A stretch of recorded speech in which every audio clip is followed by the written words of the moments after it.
read a quote, ladies and gentlemen, from Max Verstappen himself. Sorry, can you just pause while I get the remainder of that quote? Because I know you're going to take it out of context. Okay, so for those of you listening, you have now entered the court of Grid Gals.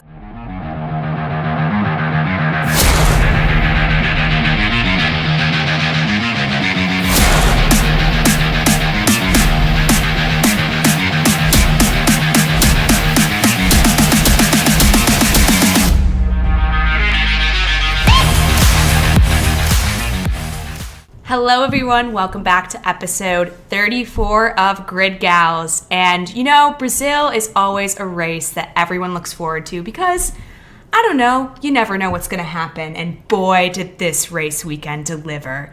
The F1 community has been forever changed because of this race. I love the drama. I love the suspense. I love the build-up. Oh, that's, yeah. I mean, we would be much more somber. Okay, give us some credit. Forever changed. I mean, I feel like there's a new dynamic that's shifting. I mean, no spoilers, but Red Bull, let's just think about that team dynamic. In their villain era. Okay. For sure. I feel like I entered into this room ready to be on trial. Like I have things saved as support. I'm about to submit things to the court. Well, it's also that you're on the other side of the table. Like, Jack and I sit next to each other across from Catherine, and it does feel a little bit like we're going to put you on trial right now because it was a weekend. Yeah, and I feel like just saying for next year, maybe we should think about switching it around. We should rotate so that we don't... I don't know why we have assigned seats. I mean, I would consider it, but I think for today it feels appropriate because someone needs to answer for Red Bull's crimes. All right, fair. Okay, there's obviously a lot of drama in the paddock, but it's related to the race weekend. So, yeah. Do we have any paddock drama that didn't come from this race weekend? Yes, we do. I think officially Schumacher is out. I think it's more or less an open secret at this point that they are going to replace Mick Schumacher on Haas with Nico Hülkenberg. I think the question is maybe they're still waiting for Mick to figure out where he's going to go before they make it official. But where can he go? I think he'll be a reserve driver. I've heard he's the second choice for Mercedes reserve driver if they can't get Daniel Ricciardo. Ooh, spicy. Who will Daniel choose? You know, I'd be happy with him back at Red Bull. Honestly, Catherine, before this weekend, you had kind of convinced me. I was like, all right, I can see it. I can get on board, you know. I don't know if I would fully support Max, but, I could see a little bit of why, you know, Danny being back at Red Bull would be a good thing, but I don't know. I'll just say, I've had 3 people call me about this Red Bull debacle, and I don't think it's fair. But wait, physically call you on the phone? Physically call me on the phone. We're going in the year of our Lord, 2022. Yeah, it was alarming. You get a text message just I have a question for you. That's an alarming message to get. Can I ask you a question? That's a Taylor Swift reference. I was going to say, I knew you weren't going to pick up on it. She doesn't get the reference. Had to make it anyway. You know how I feel about T Swift. What other drama do we have to unpack before we get into the race drama, which I feel like provided plenty for us to talk about? I don't think anything else. That was the only one. I guess it isn't confirmed. I thought it was confirmed. I think the only other note, which is still related to this weekend, but not directly to do with the race necessarily, was that Lando Norris was sick. And I guess... Oh, yeah. He had pretty bad food poisoning, from what I heard, to the point where he almost didn't even participate in qualifying on Friday, which... Sprint weekend, qualifying was Friday. Sprint race was the true qualifying for Sunday, etc. But we saw that sort of impact the weekend. Not a huge drama point, but I don't know. I guess kind of worth mentioning. Definitely worth mentioning given how well he performed in this race. And also, if you saw pictures of him this weekend, homeboy looked like shit. Catherine and I were watching the race, and they had a close-up of Lando, and she goes, oh my god, he looks like shit. And I was like, damn, girl, catch him while he's down here. And it's his birthday. The poor guy's just trying to survive. Yeah, also, Jack became a Lando supporter literally overnight, so in case you missed it. Interesting there, but also, are you telling me you look good when you have food poisoning? I haven't had food poisoning. and age. I was like, ever in your life? Okay. Okay. Call up Pam and Steve. Fact check that one. And the commentators, when they say it though, say he looks peaky, which just sounds better. So I'm just like, if you look like shit, I'm just gonna say you look a little peaky today. Yeah, but to me, peaky sounds too close to cheeky. And, like, that's a way different vibe. That's a very different vibe than being sick, you know? Yeah, that's fair. I don't feel like you're usually feeling cheeky when you're... Feeling peaky. All right, anyway, enough of that. Our least favorite commentator. I think he skipped this one. Yeah, this was the one he sat out on. Oh, is that why I enjoyed the race so much? Oh, see. Okay, but you know what I realized? To be fair, we're hating on this poor new Canadian commentator because he sounds so Midwestern. You know who fucking sounds Midwestern on the grid? Otmar Safnauer, the team principal of Alpine. I guess I haven't really paid attention to him. And, like, I don't actually know if he's American or not, but he sounds so American and, like, also pretty Midwestern. And maybe it was just because they featured him a lot this weekend, like, during qualifying. You know how they always have a team on the pit wall that they're talking to? Mm-hmm. And this week it was Alpine. But I think the absence of the Canadian guy and then the addition of him being featured, I was just like, oh, man, this accent is killing me. What a good team to be tuned in on this weekend, too. Oh, yeah. I haven't noticed his accent. I feel like our new commentator, actually, though, I've kind of liked some of his comments. I'm not going to lie to you. I might be okay with him. Yeah, because he's obviously Team Red Bull. Someone's got to be, okay? It's rough out here. Well, on that note, into quali? Into quali. So obviously there's a lot to talk about, but before we get into it, I do want to preface with the fact that I did kind of have quali spoiled for me. And of all the qualies that we've had this season, this was probably the wildest. But here's how it happened, and I'm partially at fault for this. I was literally on a meeting with one of my managers, like reviewing this model, we're going through everything in depth, and then all of a sudden he just goes, holy shit! And I'm like, what? He's like, I just got a text, like, you know, basically like a news update from F1, and he was like, this is insane. And I was like, oh my gosh, like, is it about quali? Because it was on. And he's like, yeah, you'll never guess who got pole. And I'm like, oh, and he was like, do you want me to spoil it for you? No. And I'm like, no. Like, I'm definitely going to watch it. He's like, yeah, I have to watch Q3, like, right after we get off the phone. And then he goes, well, I tell you what, I could give you 16 guesses, and you're not going to get who gets pole. And I was like, is it fucking Latifi? He's like, Mary, I said 16, not 20. Go Latifi. I'm like, damn, yeah. But then he did actually, I finally was like, all right, you're killing me. And we had like another hour. You didn't. It was at like the beginning of our meeting. He was so excited. And I'm like, yeah, I'm going to go watch it. I'll watch how it happens. But he did. He told me it was K-Mag. And then he's just texting. He's like, USA. It was so fun to watch that happen, though. And granted, so the whole qualifying, it was raining. Or it was preparing to rain. Like, there was different degrees of water on the track. So I think there were a lot of different strategic plays that paid off for some teams and did not pay off for others. But it was really exciting that Haas finally got its first pole. The most precious moment when K-Mag was being interviewed afterwards and he like did some type of shout out. It was not in my language, so I did not know what he was saying, but he did a shout out to his wife and his newborn baby and like got teary-eyed and like choked up, and like the commentator was like really giving him grace because they were like they like let him go off and like his voice didn't crack, but you could see like the tears in his eyes. Aww. It was so precious. And the whole team, like all the video from him like in the garage, that was so cool because it was Haas's and K-Mag's first pole. Also, just kind of funny that, like, you know, so Haas has actually had some pretty good qualifying results this year, comparatively speaking, to some of their past seasons. Like, they were much better this year than they have been in the past. But of all the races, they were top and bottom. Schumacher's P20. So you're just like, a Haas sandwich. Yeah, right. Where you're like, Schumacher has made it. Yeah. You know, he has made it pretty far in qualifying at some point this year. And you're like, damn, what a terrible race to get P20 when your teammate gets pole. Which, granted, it was a very weird scenario. Right. But still. I think after watching Q1, because so many people had shifted around in the order, I remember texting you guys and just being like, what did I just watch? I have no idea what just happened. Yeah, this was really fun for me because you both watched it at separate times, so you were both texting me separately at different points of my day. And I was like, you just wait. You just wait until Q3. Well, and like I knew Q3 was going to be spicy, but yeah, like you said, Q1. Q1 was spicy too. I mean, the track was changing with every lap and every driver, so you just kept, it was like a never-ending Ferris wheel on the roster. Like, people just kept knocking each other out, and like, people who are never usually on quote-unquote provisional pole. I mean, which actually, Q1, I don't think anybody is. It's not provisional pole Q1 till Lando Q3, was on but yeah. provisional pole. And Q2, he was in P2.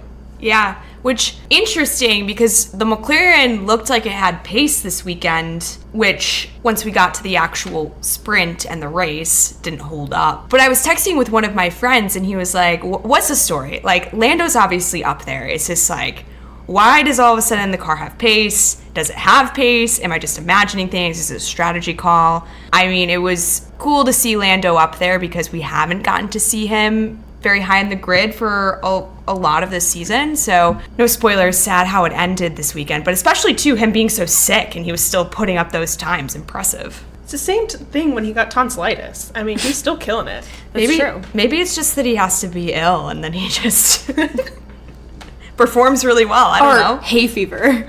Oh my goodness. That was such a ridiculous weekend, but the Ferraris. Oh my God. yeah. I was like having a panic attack. I'm like, this is embarrassing. And I know this whole season I'm over here calling it a circus, complete tomfoolery, but come on. Yeah, Q1 was a mess. Their double stack was atrocious. They couldn't figure out what tires to put on Leclerc. Sainz was waiting behind.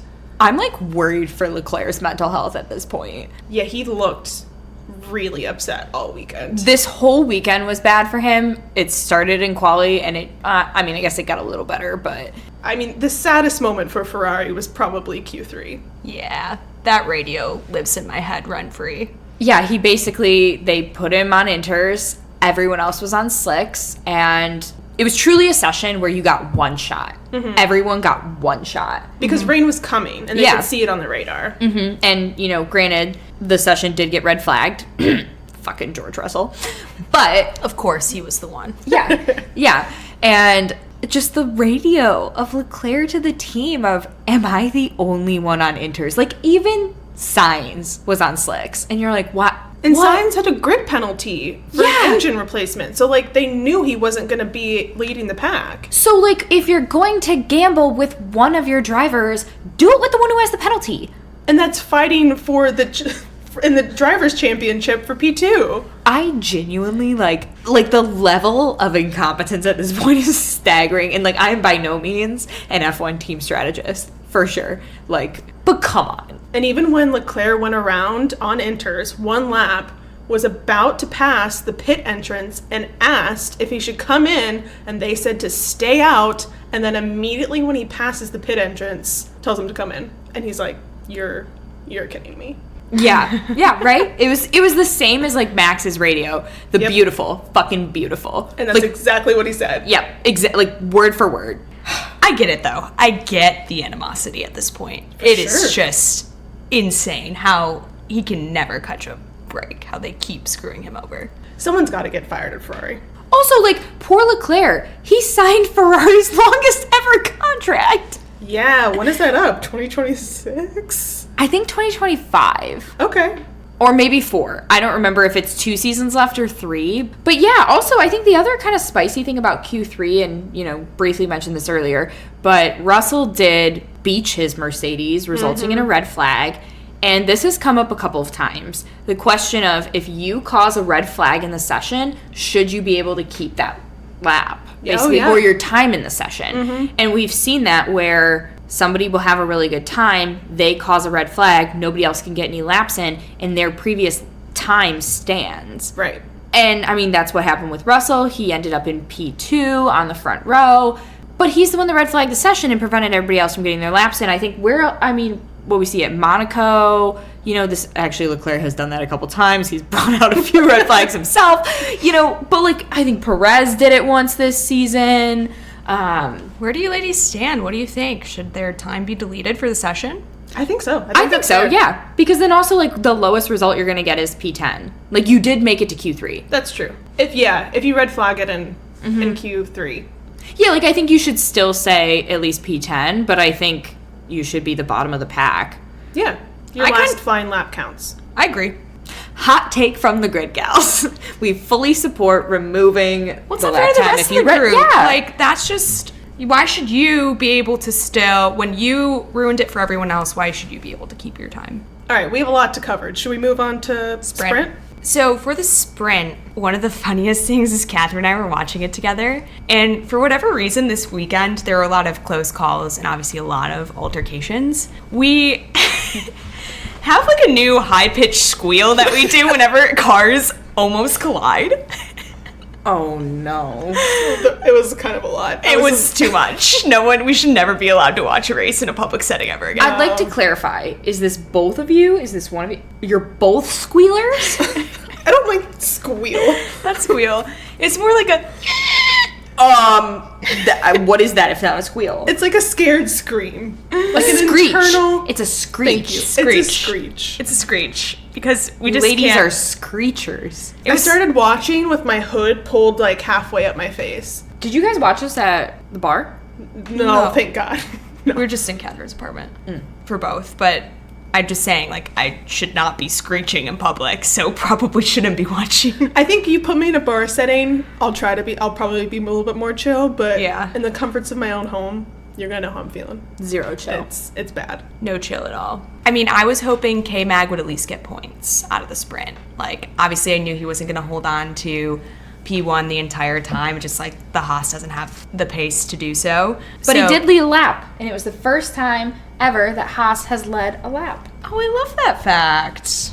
That's cute. Big weekend for them. And he did get a point. He finished in 8th, which in the sprint is 1 point. I did wish he would have battled a little bit more. Like, I know he probably knew and had team orders, like, Just let him. yeah, the battle isn't really with Hamilton, Russell, like the big teams, but still.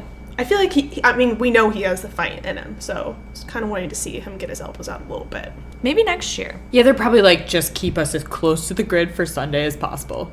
Yeah. As close to the front, I should say. Yeah. But I feel like a lot unfolded during this. There was a lot of like inter-team drama. Oh, Yes. yeah.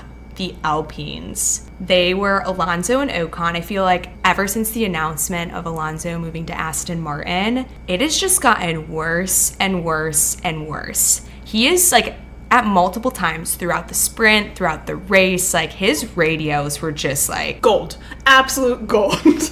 Loved him.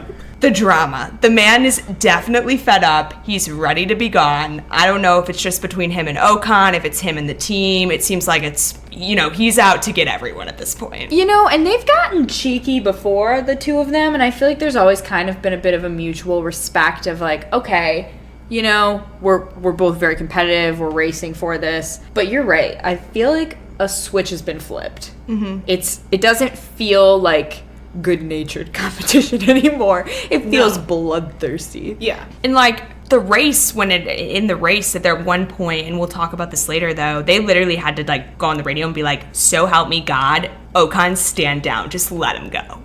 Just let him go. So help me, you two don't mess this up. Yeah, like don't crash and take each other out. Because at one point it looked like that could be the case, both in the sprint and in the race. Even after the sprint, Alonso, during like one of the interviews, said that he was like excited that this was going to be the last race with Alpine. I think he was talking about like this is like the next race will be the last race with Alpine, and I was like, that's pretty aggressive to say for the team in general. But I mean, the team really, they did not give him a good car this year. He's had so many issues. Yeah, I mean, I understand his frustrations, but yeah, still not the greatest look. That's his look, though. I feel It like is, that yeah. is just who he is in the paddock. Well, and the team he's going to had their own fair share of drama because the Aston Martins were going at each other too. that Seb for Vettel. was pissed. Well, Pissed. Stroll didn't check his mirrors again. The man is unhinged. Didn't he get another penalty? Does Am I Stroll making have this up? mirrors at this point? Has anyone confirmed that? Like, it was bad driving. Like, the man just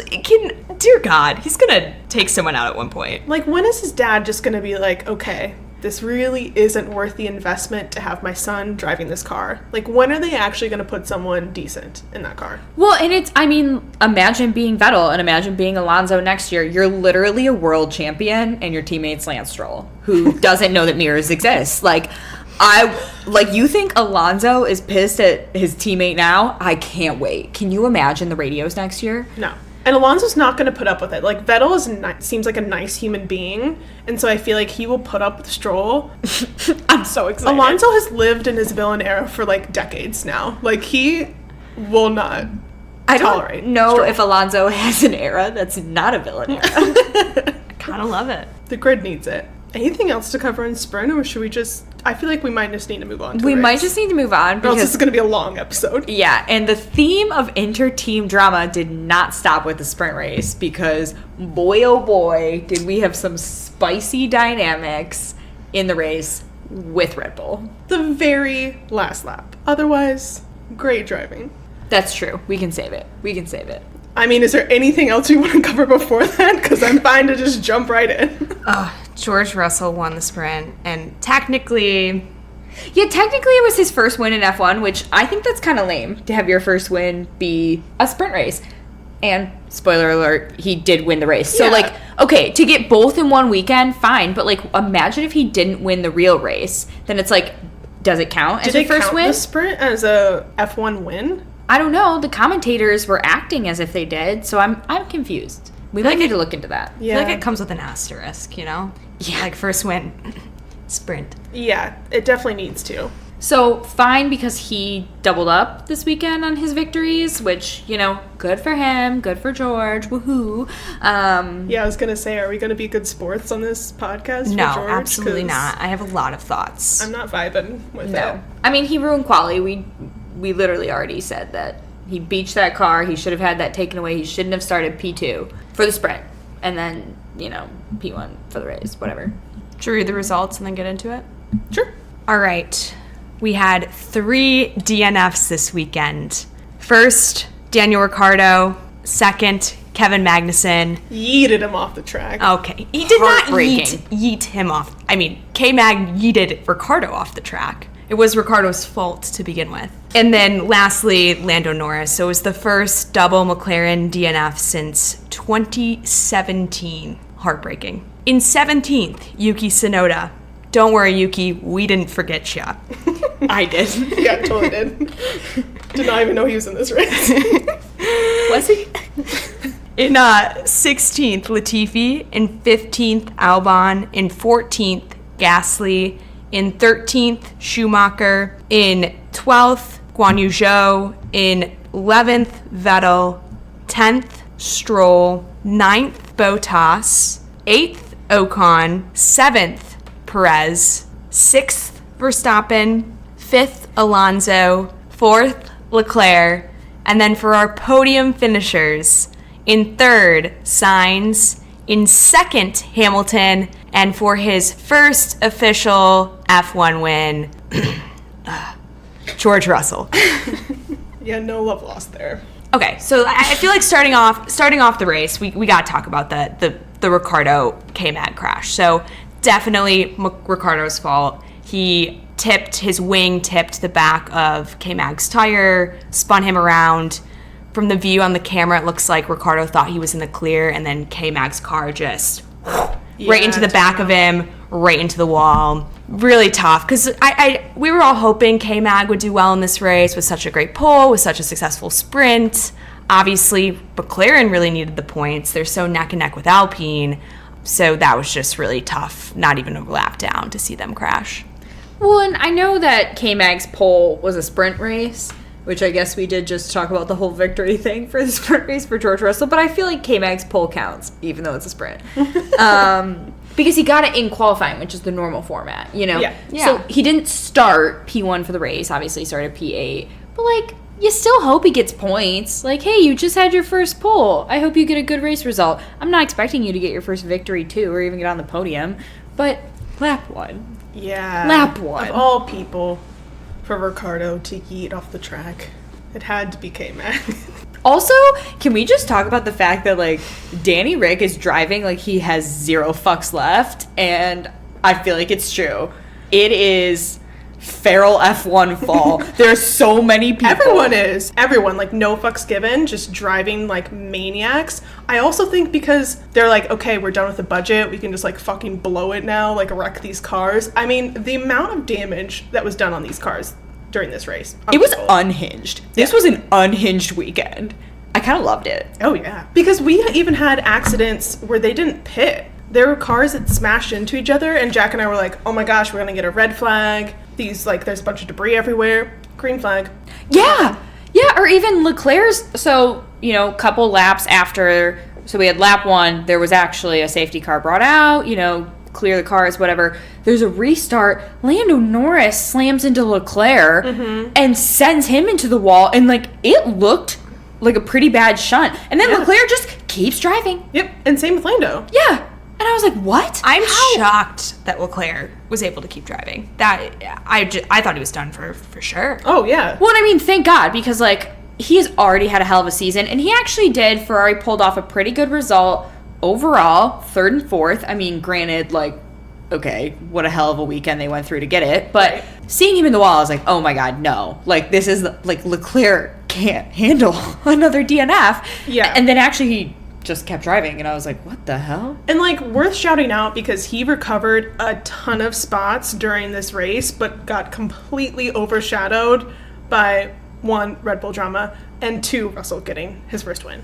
So, shout out to Leclerc on that one. This was really the battle for second. Battle for second when it comes to drivers, battle for second when it comes to constructors. I think there was a lot of pressure on Ferrari as a team to do well. I didn't know how they worked out the points, but apparently one of the drivers at least had to get second, so I think solidly Mercedes is now going to take number 2. But also, too, the second place driver between Perez and Leclerc is neck and neck right now. I believe they're tied for points, and this race, every point mattered, and it really did feel like the teams were doing everything. Not everything, but... No, not everything. Well, okay, and, you know, we'll get into it, but one thing that I think has made the end of the season actually still interesting, even though, you know, Red Bull's run away with the titles, is that Mercedes has really shown up in the last couple of races. There's been a noticeable difference in that car. For sure. And, like, it was very clear this weekend. They have the pace. They have a great car. I mean, they looked phenomenal.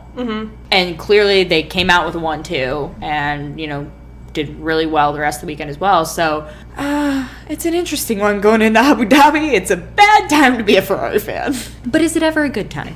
Not this year. So, Leclerc-Lando altercation. I think it was right before that there was another altercation which felt like we were back racing in 2021 between Verstappen and Hamilton. And I'd like to read a quote, ladies and gentlemen, from Max Verstappen himself. Sorry, can you just pause while I get the remainder of that quote? Because I know you're going to take it out of context. Okay, so for those of you listening, you have now entered the court of Grid Gals. Currently on trial is Max Verstappen, and he will be represented here by Catherine Patton. The prosecutor is Jacqueline Labrie, who will be representing Lewis Hamilton. Anyway, commence. Direct quote. Sure. After the race, as asked about the collision with Lewis, which Max and Lewis collided for a little bit, it lost Lewis quite a bit of places and arguably Max winning the race. Sure. But it doesn't matter. Max already won. He should be doing everything in his humanly power to help Perez. Debatable. Okay, so I don't think it's debatable because, like, what does he have to gain? How about you read your quote? What does he have to gain from not helping Perez? Most points scored in an F1 season, most wins in an F1 season extend that record. But, like, if the race is already solidly lost for him. True. I mean, I do agree with Jack in this instance on this weekend. I understand where you're coming from for the season overall, but he wasn't going to get a win here. No. So the quote is, I went around the outside and immediately felt he wasn't going to leave space, so I just went for it. I knew we were going to get together. It cost him the race win, and it gave me 5 seconds. It wouldn't have mattered anything for my race. What is that source? That quote is all over the place. F1 even tweeted it. No, because that is like a different... Yeah, so that quote is a bunch of pieces of quotes because it says Hamilton had zero intention of leaving space. Says Verstappen, as soon as he got next to him, he knew. I mean, that's just racing, of course. Like, once you get there, you're gonna know. rebuttal. Oh, speechless over there, are you? No, it just the way that he said it, he just like doesn't have a care in the fact that like, I mean, he's already won the title. Like, who freaking cares? I get that he's trying to break records, but like, Because you're still racing, so what? if he truly was in the mindset of I want to do everything I possibly can to break records, then he wouldn't have done anything to put himself at risk. Like, why is it only that happens with Lewis? Because the gap's there. He wouldn't have just done it with Lewis. That's how Max drives. You saw it with Leclerc this entire season. I feel like with Leclerc, he's a little bit more forgiving. Yeah, because Lewis is the biggest baby about this stuff. Oh, let me read you a quote from Lewis after this. Please, let me hear it. Let me hear it. While you're pulling that up, I do want the record to state that the FIA does agree with Jacqueline on this one, and Max was awarded a 5-second penalty for causing a collision with Hamilton. But no one else agreed, and neither did you when we were sitting on the couch on Sunday. But I think it's fair to say once you hear the driver comment on the crash after the fact and how he commented on it, I think I changed my mind a little bit. Because if that was his mindset, then like obviously I have some differences of opinion. Because in the altercation, like you don't know everything that's going through their head. But like if that's his like thought process on it, then of course he's looking for a tussle. Then But of course, if you can see the space and it was there. I don't know. I watched the race today, and to me, it did look like it was Max's fault. It looked like it was just barely his fault, but it did look like it was his fault. Or just a racing incident because they're driving cars and there's only so much space. Do you want to hear from Lewis? sure. Let me hear from Lewis.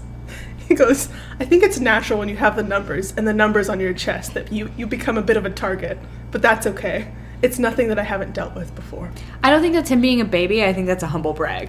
I think he's just trying to, obviously he loves to interject and brag a little bit about, and as he should. I mean, he's a very decorated world champion. I think you are the only Verstappen fan that I've talked to today that is on Max's side. About this crash? About how he responded to the crash. Like, I have a lot of... I do feel like the incident at the end of the race with Checo left a lot of people with a bad taste about Verstappen in their mouth, and so I feel like it's easy then to go back to this crash and reassign a different feeling about it. I think it's in the whole race day in general. I mean, Max is a twat, for sure, but... We'll agree to disagree on the crash, but I just think, I don't know, the handling of it, really? Like, you gotta go there? Why? I'm just going to disagree with you on that one.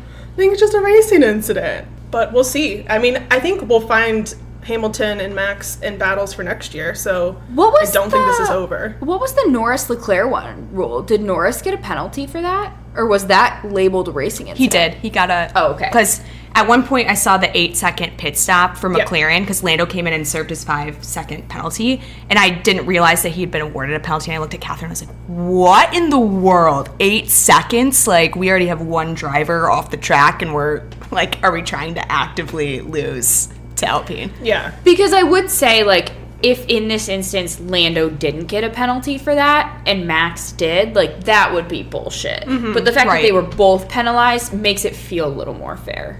I'm just confused as to when the FAA calls these a racing incident versus it gives a penalty. They're much more generous on lap 1. I do know that. Yeah, you said that. And the commentators bring it up a lot. Obviously, if it's something like the Daniel K-Mag where it ends both their race, like, that's a different story. Yeah. But they're a little more forgiving on, like, lap 1 and restarts in general. But, yeah, beyond that, but it is also weird because, like, Gasly, I mean, they've been coming for him this season. Yeah, he has 2 more penalty points, and then he has to skip a race. That's insane to me.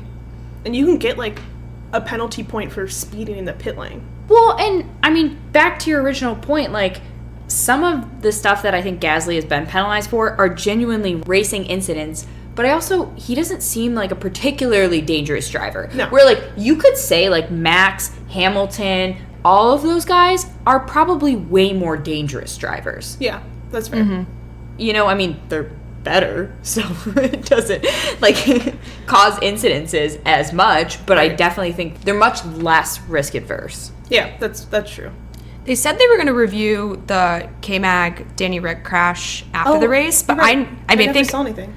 I think because everything else that happened was overshadowing it, I never saw anything about it. So I should have known when Danny Rick crashes on lap 1 there was just a bad day for McLaren. Because after it looked like, obviously, both Lando and Leclerc were unaffected by their earlier crash in the race, but Lando's car died, I think it was like around lap 50, which ended up having to bring out a safety car, flag the session because of where he ended up going off. It was too close. And then what was interesting, too, was upon the restart they were having, because there were so little laps that were ending up going to be left, they had all these drivers unlap themselves. So they're like, Albon, Latifi, unlap yourself. And Yuki was in between them, but they didn't call Yuki to unlap himself, so he didn't know they had to go in four. They just forgot about Yuki. Well, he was halfway up the grid when the safety car was ending. And so he's just like out there, like, poor guy's probably just like flustered. Yeah, they just forgot about Yuki. And it was funny because for a while, I'm looking at the standings and I heard them call Albon and Latifi, and I was like, that's weird. Yuki's in between them. Why would they only call those two? And then another minute goes by, and the commentator's like, oh my God, did they forget about Yuki? Like, why aren't they having Yuki unlap himself? And then, of course, you see him have to, like, pull over to the side of the straightaway. It's like all these cars are, like, restarting, just zooming down the front. Like, I can't remember. Did we get to hear his radio? No, they didn't. I would have loved to hear it. He's probably flustered. He was probably really upset. I mean, he was at the back of the pack for most of the race. But yeah, poor guy. All right, but now we can get into the meat of the episode. Is it the meat of the episode? I feel like it's like the meat of the drama of the weekend. Like, it almost overshadowed Russell's win, which, like, if I cared about Russell, I would care about that. But it's hard because it's like you kind of have to give him a little bit of credit because he didn't make any mistakes those last 10 laps. Hamilton was obviously just waiting for him to make a mistake. So it was pretty impressive, but at the same time, it's just annoying. Russell had a great drive, but I feel like what makes the Red Bull drama fun is, like, Red Bull, I mean, they've already won the Constructors. Yeah. Max has already won the driver's title. So it's like, they're the best team to have drama, you know? Because you're like, oh, okay, like, what's interesting about them anymore? Like, they already won, who cares? Oh, this is interesting, though. Like, yes. Love to see it. Well, hate to see it, though, because I'll be Team Checo. But... Ooh. I mean, I should know. Obviously. I should know better. I love Checo. Okay. I think we said that before. He's on my fantasy team, first of all. Second of all. He's on my fantasy team, but doesn't mean anything. Yeah, we yell at you for being a Checo hater. So. Well, now I definitely am. So we talked about earlier that this race was the race for second for the Drivers' Championship.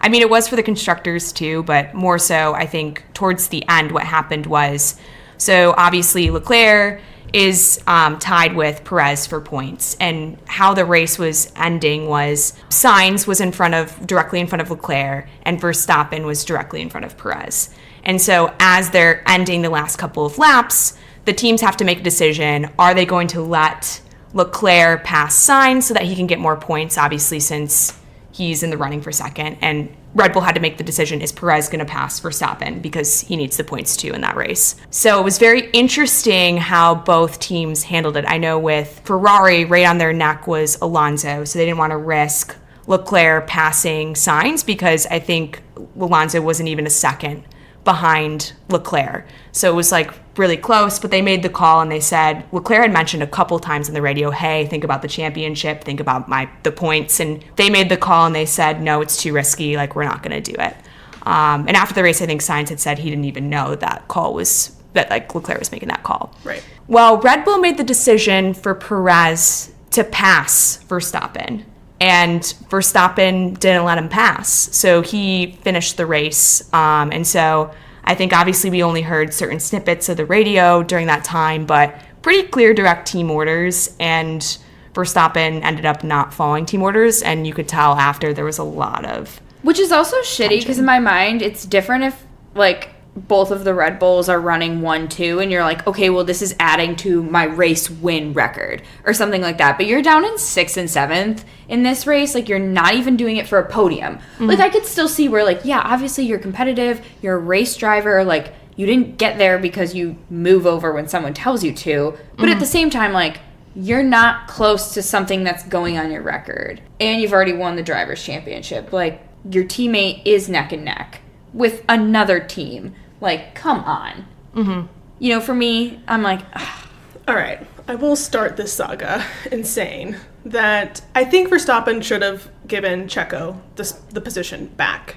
Because originally, Verstappen passed Checo because Checo didn't have the pace to pass anyone ahead. So they were like, okay, Verstappen, go see if you can pass Alonso and then Leclerc. So overtook Checo. I do think that he should have given it back, but I do feel like he's valid in his reasoning for being angry and not wanting to give it back. Why? Oh, see, I thought you heard about this, and this is why I didn't text you this drama. This is about Monaco? This is about Monaco. Because he thinks Perez crashed on purpose? Because he did crash on purpose. If you listen to the recordings of Checo doing his qualifying lap, Monaco, very beginning of the season, where he was still in the drivers' championship fight with Verstappen, with Leclerc. They were all kind of neck and neck.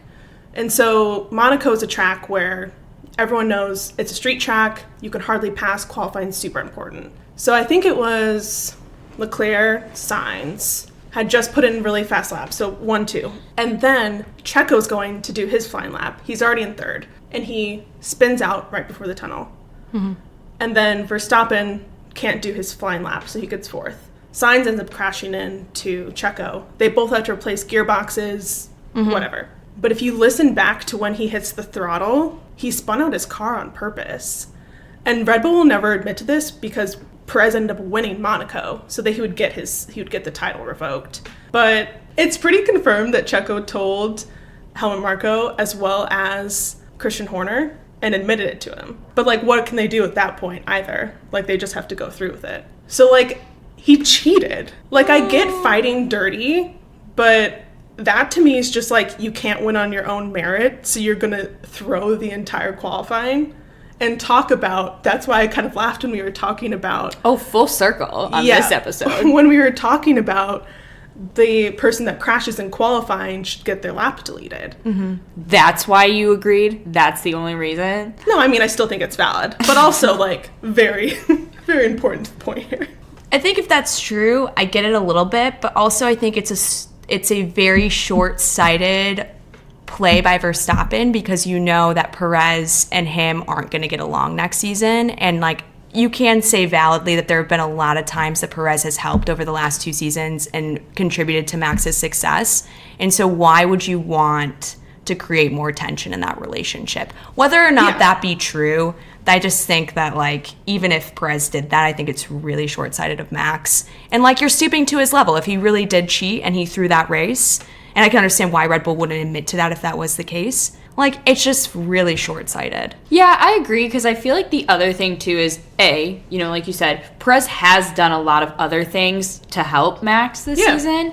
And not only that, but it's detrimental to the team, right? Like, I feel like I would be really frustrated if I were Christian Horner and watching Max not give it back, because you're like, it's to Red Bull's advantage to have Checo score those points. So I feel like it's shitty of Max, not even like between him and Checo, but between him and the team. And like, I feel like I would be really frustrated just being, because these teams are huge, right? Like, there's a bunch of other people on the team that are not just the drivers. Like, I would be annoyed if I were, the guys in the pits and you see that, because you're like, come on, dude. Like, I feel like it's just, to me, it's more disrespectful to the rest of the Red Bull team than to Checo. Because like, okay, you and Checo have your beef, fine, but like, if it impacts the whole Red Bull team, like, that's the part where I'm like, then Max, just be better. Like, just be better than Checo then. Well, he is, and the only time Checo qualifies better is when he fucking cheats. No, I meant be better, like, with your attitude. Oh, for sure. No, I mean, that's why I started out saying, like, I think Verstappen should have given it back. Like, Checo has helped Verstappen, throughout this entire season. Wait, you mean Verstappen's a better driver than Checo? How do you know that?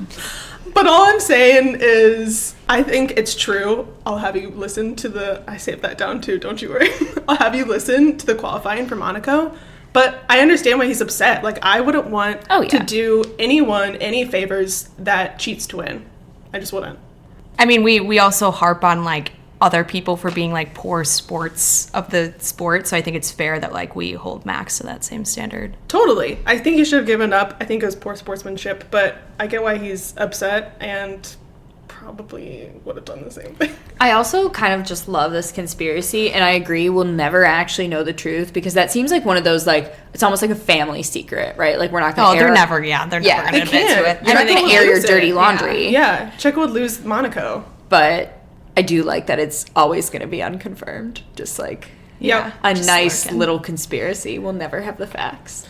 And secretly, I'm hoping that they just now drop Checo because of all this drama and pick up Danny Rick. I don't want Danny Rick to be on a team with Max. I've stood by that. I just, like, I get that they're friends. I don't know. I just, after this left a bad taste in my mouth. I don't want him at Red Bull. Also, I think Checo's still a better driver than Danny Rick. They've already re-signed him, but... Yeah, I mean, it's not possible, but we'll see. There is something to be said, too, for someone's brand, and I feel like Danny Rick's brand is really valuable. So I can understand, like, yeah, he's not the best driver on the grid, but that was something I was reading about that was really interesting, where it's like, yeah, what is the amount of followers that you get, obviously, into more revenue? Sometimes that is something that some of the mid-tier teams might not have factored in as much when they were, like, looking at, you know, hot new talent. But at the end of the day, right, like, it is about the sport and winning, so you got to have a good driver. Well, and I would argue that the only current F1 driver who has a stronger brand than Ricciardo is Hamilton.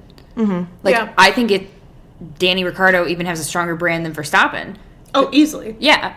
And, I mean, you know, Max is obviously the better driver, but I think in terms of, like, following and just from, like, a monetization standpoint, you know. Above and beyond Verstappen. Verstappen does nothing for his brand. I mean, I think Lando has a pretty big brand. Yeah, too. Lando has a big one, but I still brand. think that, like, Drive to Survive did Danny so well. Like, so many favors. Because the season starts with him. He's like the hero off the bat, right? And, like, if that is so many Americans' intros into F1, it was all of ours. Like, how can you not love Danny Rick? And the fact that he resonates so well with an American audience and it's exploding here in the U.S. Like, teams aren't dumb. They know that. Yeah.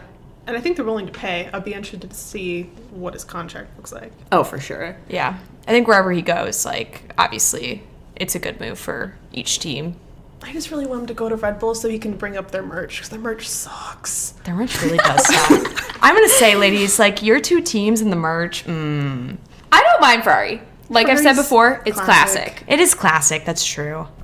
Well, thank you for listening to this episode. I know it was quite action-packed for our second to last race of the year.